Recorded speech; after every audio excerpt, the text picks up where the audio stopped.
தக் லைஃப் படத்தை பத்தி சொல்லணும் அப்படின்னா நிறைய எக்ஸ்பெக்டேஷன். பட் ஆனா என்னன்னா நம்ம வந்து அவங்க இது பண்ணாங்க இல்லையா, ஆடியோ லான்ச் அதெல்லாம் பண்ணாங்க இல்லையா, அதுக்கு வந்து ஒரு ஹைப் ஒன்று ஏறிச்சு. ஓகே படம் நல்லா இருக்கும், சூப்பரா இருக்கும் போல. ஆனா இங்க என்னன்னா கதை கதை வந்து கொஞ்சம் நல்லா இருக்கும் அப்படின்னு பார்த்தா கதை வந்து எக்ஸ்பெக்ட் பண்ண அளவு கிடையாது. ரெண்டாவது எஸ்டிஆர் அப்படின்னும் போது ஓகே, எஸ்டிஆருக்கு வந்து ஒரு டாமினேட்டிங் கேரக்டர், ஒரு தமிழ் சினிமால இதுக்கு முன்னாடி பார்க்காத ஒரு வில்லன், ரோலெக்ஸுக்கும் மேல அப்பெல்லாம் வந்து நினைச்சிருந்தா அவர் அமரன் அப்படின்னு சொல்லிட்டு வராரு. டயலாக் ரொம்ப கம்மி எஸ்டிஆருக்கு இந்த படத்துல. ஸ்கிரீன் ஸ்பேஸ் நிறைய இருக்கு, பட் அதுல ஒரு இம்பாக்ட் இருக்கணும். கிளைமேக்ஸ் வேணா எஸ்டிஆருக்காக வந்து பார்க்கலாம். லுக் வைஸ் ஓகே, அது நல்லா இருந்தது எஸ்டிஆர், அது வேணா பார்க்கலாம். மற்றபடி வந்து எக்ஸ்பெக்ட் பண்ண அளவுக்கு கிடையாது ப்ரோ. ரேட்டிங் அப்படின்னா 5க்கு 2 கொடுக்கும், அதுவும் எஸ்டிஆருக்காக மட்டும். இது நம்ம இந்த படத்தோட கதை வந்து நிறைய தமிழ் சினிமா படத்தோட கதைகளோட வந்து சம்மந்தப்படுத்தி பார்க்கலாம். லிட்டரலா இந்த கோட்டோட ஒரு சில ரிசம்பிளன்ஸ் அந்த மாதிரி வந்து இருக்கும். மற்றபடி வந்து ஆடியன்ஸுக்கு வந்து சஜஸ்ட் பண்ணுவேன்னு கேட்டா, நீங்க சும்மா ஒரு என்டர்டெயின்மெண்ட்டுக்கு போறீங்க, ஒரு டைம் பாஸுக்கு கமல் சார் படம் போக்கணும்னா போங்க. கமல் சாருக்காக மேபி உங்களுக்கு கொஞ்சம் சாட்டிஸ்ஃபைங்கா இருக்கலாம். மற்றபடி ஃபைட் சீக்வன்ஸ் கிளைமேக்ஸ் மட்டும் நல்லா இருக்கு, மற்றபடி நான் எதுவுமே நல்லா இல்லைன்னு சொல்லுவேன். நிறைய லாஜிக் எரர்ஸ் இருக்கும். ஏன்னா நீங்க கமல் சார் வந்து திடீர்னு பார்த்தா ஊசி போட்டு மயக்க ஊசி போட்டுருவாங்க.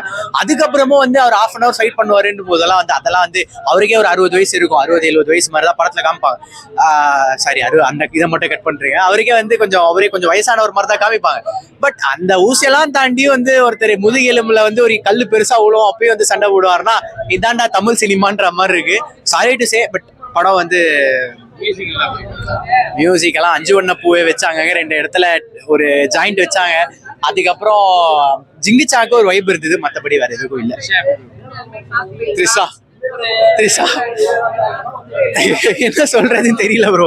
த்ரிஷாவை திடீர்னு வந்து சிம்புவோட கொஞ்ச நேரம் காமிக்கிறாங்க, த்ரிஷாவை கொஞ்ச நேரம் வந்து நம்ம கமல்ஹாசன் சாரோட காமிக்கிறாங்க. அவங்க ரோல் என்ன, இந்த ரோல் வந்து த்ரிஷா தான் பண்ணணுமான்ற ஒரு கேள்வி இருக்கு.